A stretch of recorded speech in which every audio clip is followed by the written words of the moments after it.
네, 정부가 내일부터 전국의 사회적 거리두기 단계를 2단계에서 1단계로 완화했습니다. 국내 코로나19 신규 확진자 수는 나흘 연속으로 두 자릿수를 유지했지만 수도권을 중심으로 산발적인 감염은 계속되고 있습니다. 네, 이 시간 두 분 모시고 관련 내용 짚어보겠습니다.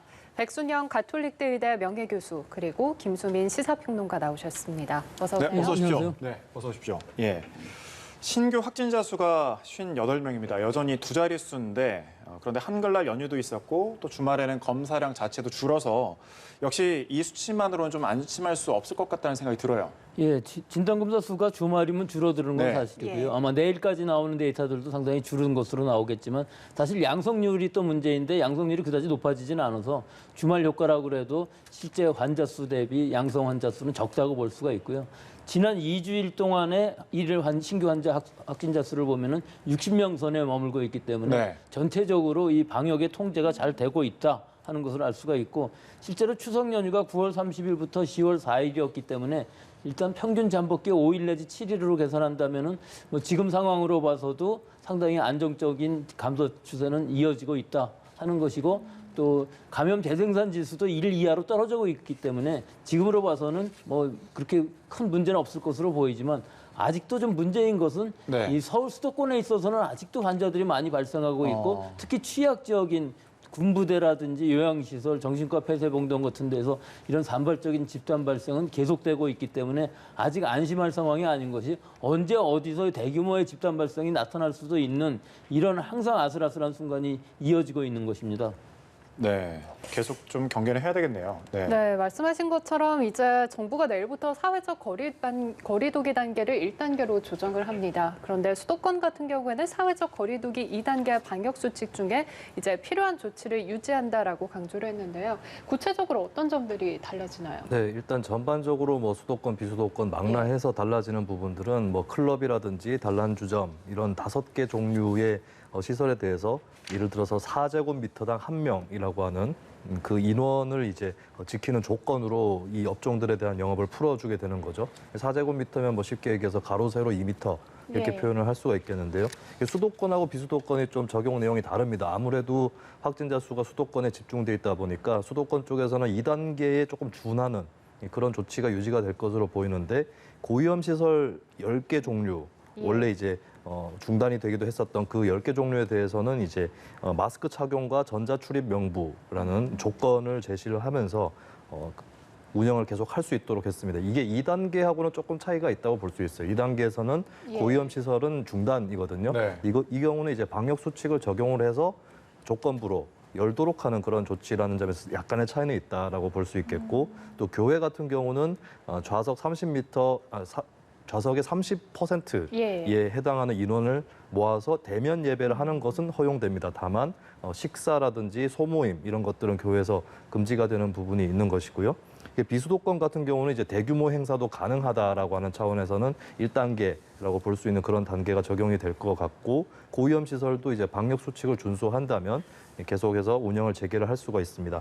다만 방문 판매라든지 이런 부분들은 금지가 되는 것이고요. 스포츠 행사도 재개가 됩니다. 30% 정도 좌석을 채운다는 조건에서 관중의 입장이 허용이 되고 또 국공립시설은 수용 가능한 정원의 절반 정도 들어간다는 조건으로 운영이 재개될 수 있습니다.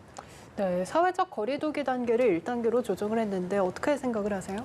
예, 뭐 지금으로서는 어쩔 수 없는 상황이고 또 지금 1단계라는 의미가 뭐 지금 안심할 만해서 1단계라는 것은 아니고 서울 수도권의 경우에 있어서는 사실 좀 강력한 부분들, 즉 방역 수칙을 잘 지켜야만 되고 또 처벌도 하겠다는 부분들이 있거든요. 네. 다만 좀 1단계로 이렇게 낮추면서도 좀 더 강화했으면 하는 부분이 있었던 것이 지금 많이 발생하고 있는 이 고위험 그 병원들, 네. 즉 정신과 폐쇄병동이라든지 요양원이라든지 군병원 같은 데의 방역 체계를 좀 더 선제적으로 할 수 있는 이런 부분들이 좀 더 추가가 되었으면 좋겠다고 생각하는 부분들이 실제로 이런 부분 군인이라든지 병원 안에 입원하고 계신 분들은 이동이 제한되어 있기 때문에 그분들이 밖에다가 전파를 할 이유는 없지만 외부에서 오신 분들이 감염시킬 수 있는 가능성이 충분히 있고 일단 감염이 일어나고 확산이 되게 되면은 피해도 커질 뿐만 아니라 또다시 지역사회 감염이 일어나는 상황이거든요. 네. 그래서 이런 부분들은 선제적으로 이 면역 진단이라든지 항원 신속 진단 키트 같은 것들을 도입을 해서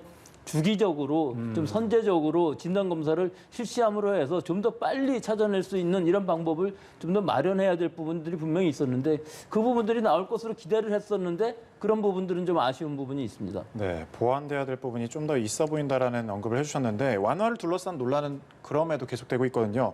곳곳에서 산발적인 감염은 계속되고 있고 연휴를 통한 조용한 전파 가능성을 감안하면 오히려 방역의 고삐를 좀 더 줘야 되지 않을까 이런 얘기도 있거든요. 근데 우리가 벌써 두 달이나 예. 이 2단계를 해왔고요. 뭐 서울 수도권으로만 보면은 거의 두 달이거든요. 그럼 8월 16일부터 했으니까요. 그런데 또 한동안은 2.5단계라고 그래서 강화된 2단계까지 했었는데 그 다음에 완화된 이후로도 사실은 큰 차이는 없었어요. 그러니까 지금 이 문제는 이 거리 두기 단계를 몇 단계로 하느냐 이거의 문제보다도 우리 국민들이 얼마나 방역 수칙을 잘 지키느냐 하는 것이 더 중요한 부분일 수 있기 때문에 지금 올해뿐만 아니라 내년에도 계속 같이 이 코로나19 바이러스랑 살아야 되는데 네. 지속 가능한 또 우리 국민들이 수용할 수 있는 범위 내에서 또 지키지 않을 때 이런 처벌 같은 것들을 잘 함으로 해서 과연 이 1단계가 유지될 수 있느냐 하는 것이 더 중요한 부분일 수가 있고 이것이 지금 상황에서 뭐 1단계로 내려왔다고 그래서 이것이 안심할 수 있는 상황이라는 것은 아니고 사실 서울 수도권 이외의 다른 지역들은 굉장히 미미한 발생이고 이 추석 연휴로 인해서 발생한다는 것은 사실 서울 수도권으로부터 지역사회 비수도권으로 이렇게 전파되는 것이 우려되었었는데 그것은 어느 정도 막아졌다는 것을 보면은 아직은 우리 국민들이 경계를 잘 하고 있는데 지금 두 자릿수로 떨어졌다고 그래서 또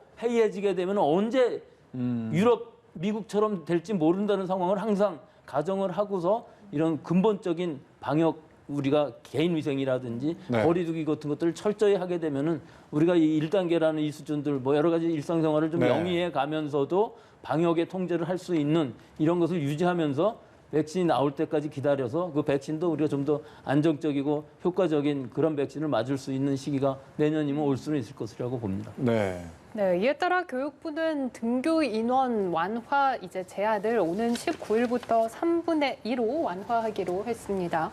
또 수도권 300인 이상 대형 학원은 내일부터 다시 문을 여는데요. 이 같은 교육부의 조치에 대해서는 어떻게 생각을 하세요?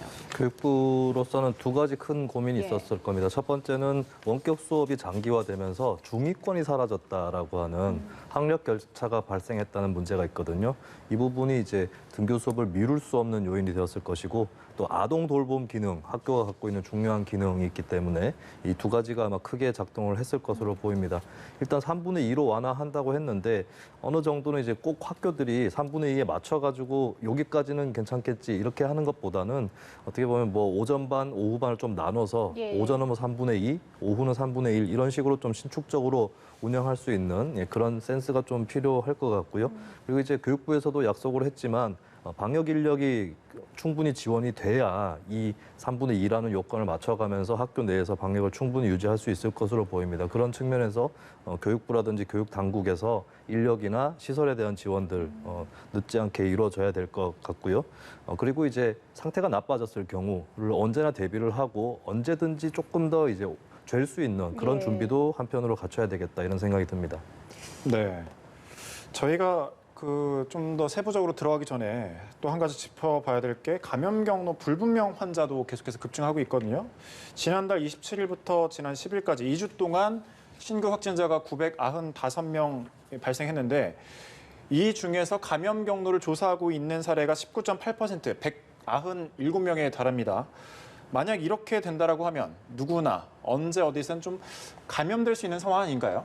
예, 지금 그렇죠. 예. 이것이 30%까지 올라갔다가 지금 떨어지고 있는 과정이긴 하지만 아직도 20%에 가까운 숫자는 굉장히 높은 비율인 것이거든요. 네. 이것이 지금 원인으로 보면 서울 수도권에서 8.15 집회 이후에 이런 상황이 이루어졌고 사실 1단계라고 그러면 5%를 우리가 목표로 해야 되는데 네. 지금 상황으로 보면 5%가 언제 될지 뭐 이거 알 수가 없는 상황이 되어버렸어요. 결국은 언제 어디서 감염될지 누가 감염될지 알 수 없는 상황이고 지금 이 바이러스 자체도 공기 감염에 의해서도 한정적으로는 감염이 될 수 있는 상황이기 때문에 상당히 심각한 바이러스라고 할 수가 있는 반면에 네. 사실은 증상 자체는 중증으로 가는 것은 약간 독성은 약해지지 않았나 하는 그런 느낌은 좀 드는 상황이 있어요. 그렇지만 결국은 이 비율은 우리 방역의 통제에 의해서 낮출 수는 없는 것이 일단 환자가 발생하면은 그 동선들을 찾아가다 보면은 N차 감염이 이미 일어나 있고 그것들을 찾아가서 다 찾아낸다고 해도 감염을 알 수 없는 상황이기 때문에 이 비율을 낮추는 것은 결국은 이 신규 확진자의 수가 상당히 통제가 됨으로 해서 또 시간이 감에 따라서 우리가 많은 환자들을 찾아내므로 해서 줄어들 수가 있고 또 하나 아까 말씀드린 것처럼 선제적인 검사들을 많이 함으로 해서 네. 줄일 수가 있는 것인데 아직은 그렇게 이루어지고 있지는 않고 뭐 서울시라든지 입영 장정들의 그 비율을 보면은 확진자가 나오는 것을 보면 굉장히 낮은 숫자로 나오고 있기 때문에 실제 우리 사회 전체가 이렇게 만연되어 있다고 볼 수는 없지만 감염 경로를 100%다 찾아갈 수는 없다 하는 것이 지금의 방역의 한계라고는 할 수가 있겠죠. 예, 말씀하신 것처럼 산발적인 집단 감염의 여파가 계속해서 이어지고 있는데 그런데 문제는 수도권 의료기관 중심으로 산발적인 감염이 계속 지속되고 있다는 점이거든요. 좀 우려되는 부분인데요. 네, 뭐 이것은 자연스럽게 사람이 모여 있는 네. 시설일수록 감염 위험이 높다라고 설명을 할 수가 있겠습니다. 예전에 이제 교회의 모임을 통해서 감염이 많이 이루어지다가 교회가 이제 비대면 예배 쪽으로 가닥을 잡고 난 다음에는 또 사업 설명회라든지 이쪽에서 감염들이 많이 있었거든요. 그렇다면 이제 뭐 사업 설명회 이상으로 공동으로 집단 생활을 하는 시설들은 기본적으로 감염 위험이라든지 이런 것들을 예. 충분히 조심해야 된다라고 하는 것이고 병원도 이제 뭐 교도소도 있겠고 군 부대도 있겠는데 병원이 이제 거기에 속하는 대표적인 시설이라고 볼 수가 있겠습니다. 그런 차원에서 병원에서 좀 더 확산세가 더 일어나는 것으로 보여지고 아무래도 병원에서는 기저질환을 갖고 계신 분들이 있기 때문에 더 철저하게 관리를 해야 되는 그런 시설로 볼 수 있겠죠. 네. 군부대에서도 또 확진자가 나왔거든요. 앞서 언급을 해주셨는데 육군부대에서 확진자가 5명으로 늘었고 부대 안에서 4명이 확인이 됐고 그 배우자랑 확진자가 접촉한 것으로 파악된 배우자 1명이 또 감염이 됐습니다.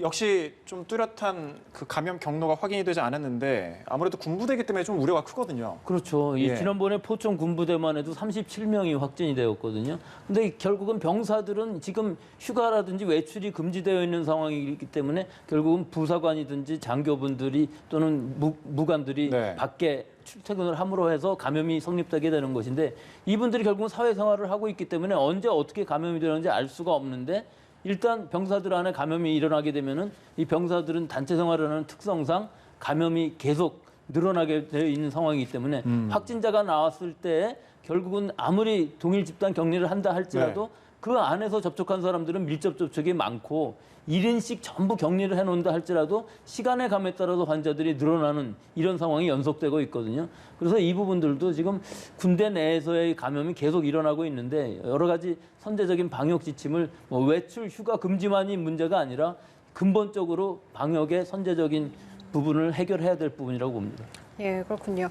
한편 배송 과정에 독감 백신 상온 노출 사태가 안전성에 문제가 없다라는 정부의 발표로 마무리가 되는가 싶었는데 이번에는 침전물 발생으로 대규모 회수 사태가 또다시 발생을 했습니다.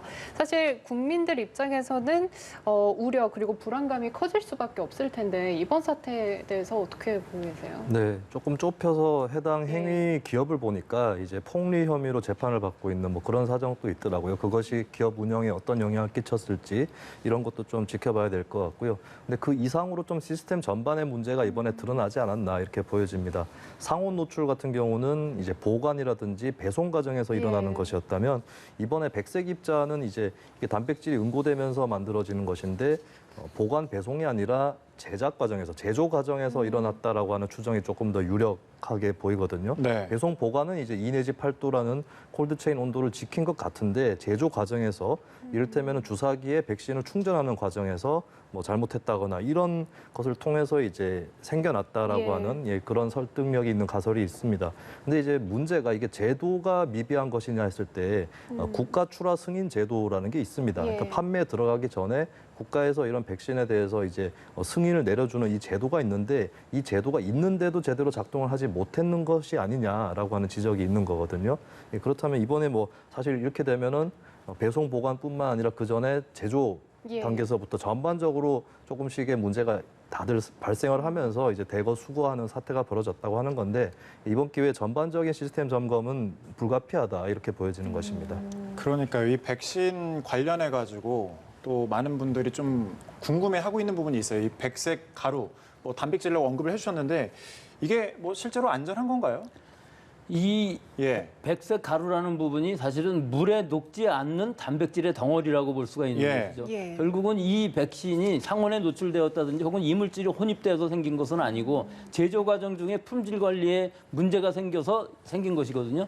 결국 이 항원 물질이라는 것은 우리 몸에 들어와 갖고서 우리 몸이 항체를 그것을 만들어야 되는데 네. 이 단백질이 물에 녹지 않는 상황이 되었다 그러면은 그 효과가 상당히 의심이 될 수밖에 없죠. 결국은 물 백신을 맞을 수도 있었다는 얘기인데 뭐 당국의 발표로는 아무 문제가 없다 이렇게 말씀을 하시지만 사실 안전성 자체로는 큰 문제가 없을 수도 있어요. 네. 하지만 효과 면에서 보면 이것이 확실히 안전하다 할 수가 없는 것이고 효과도 그리고 없다라는 말씀이신 효과가 거죠? 없을 수가 있다는 것이 뭐 이것이 완전히 없다는 것이보다 일부가 지금 불용성이 됐기 때문에 어떤 영향에 의해서 불용성이 됐는지는 모르지만 이 주사기의 영향이라고 그러니까 주사기에 들어있던 뭐 실리콘 오일이라든지 이런 것들이 나와서는 안 되는 것이거든요. 그러니까 결국은 품질 관리에 문제가 생겼던 것이기 때문에 이런 일이 있어서는 안 되지만 또 당국의 발표도 이것이 확실한 데이터가 아니라 전부 다 수거했다. 네. 그렇지만 맞은 사람이 현재 있기 때문에 이런 분들의 지금 부작용에 문제가 될 수는 있지만 실제 뭐 원론적으로 본다면은 그런 부작용에 관한 이런 문제는 생길 것으로 보이지는 않지만 그래도 일단은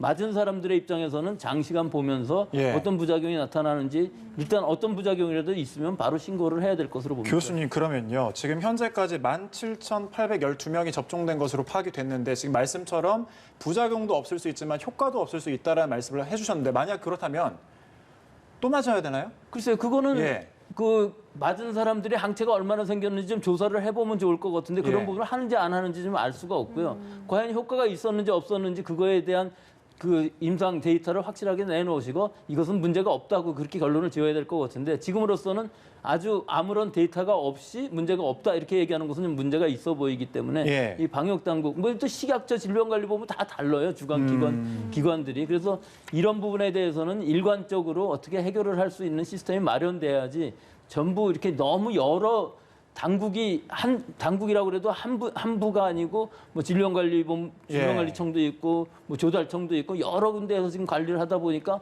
결국은 이런 부분에 대해서 총괄적으로 어떻게 지침을 내려야 될지가 좀 우왕좌왕하는 부분들이 있는 것으로 보여서 이 부분에 대해서 과연 물백신이었는지 아닌지에 대해서는 맞은 사람들이 17,000명이나 있다고 하니까 이분들이 2주가 지나면서 항체가 잘 다 생겼는지 이런 부분들을 확인해 주시면 이건 확실하게 안전했고 부작용은 지금 거의 나타난 사례가 뭐 1명밖에 없다고 하니까 예. 부작용 사례는 이미 지나갔다 하더라도 유효성이 과연 있었다 하는 것을 긍정적으로 좀 보여주는 데이터가 필요할 것으로 봅니다.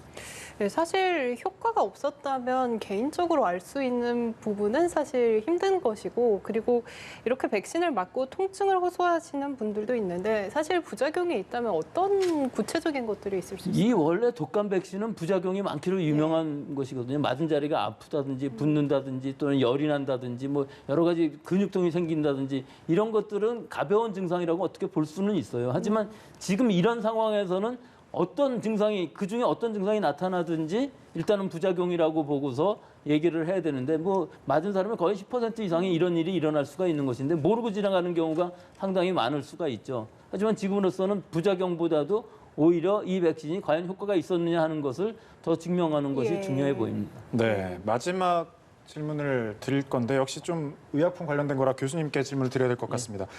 최근에 이슈가 되고 있는 것 중에 하나가 빨간 약, 포비돈, 요오드 이 부분인데 이걸 절대로 먹거나 마셔서는 안 된다 이런 당국의 경고가 있었거든요. 그런데 보면 약국에도 실제로 문의가 많았다고 해요. 가글을 한다든지 이렇게 해도 되는지. 이게 그 효과에 대한 연구, 아직 사람에 대한 임상 효과는 좀 실시가 안 된 것 같아요. 이거 뭐 실시를 한다 할지라도 예. 실제 음용 약으로 사용할 수는 없는 것이죠. 그것은 지난번에 트럼프 대통령이 그 소독제를 마시면 어떻겠느냐, 주사를 맞으면 어떻겠느냐 하는 것과 똑같은 얘기예요.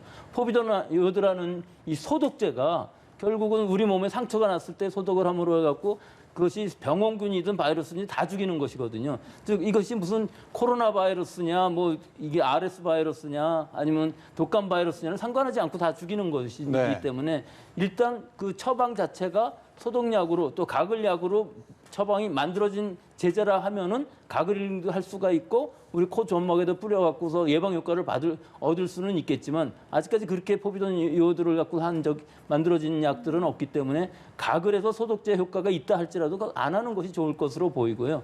일단은 이거 소독제라는 개념에서 보면은 우리 몸 안으로 들어왔을 때는 굉장히 이 위험할 수가 있고요. 또는 이 요오드라는 물질 자체가 우리 갑상선에 영향을 줄 수가 있기 때문에 네. 우리 소화기에서는 문제가 없었다 할지라도 이 갑상선 기능에 문제가 생길 수 있는 부분들이 있기 때문에 이 처방에 맞지 않는 그런 용도로 사용해서는 절대로 안 되기 때문에 절대로 마시거나 또는 우리 점막을 살균하는데 소독하는데 사용해서는 안 되겠습니다.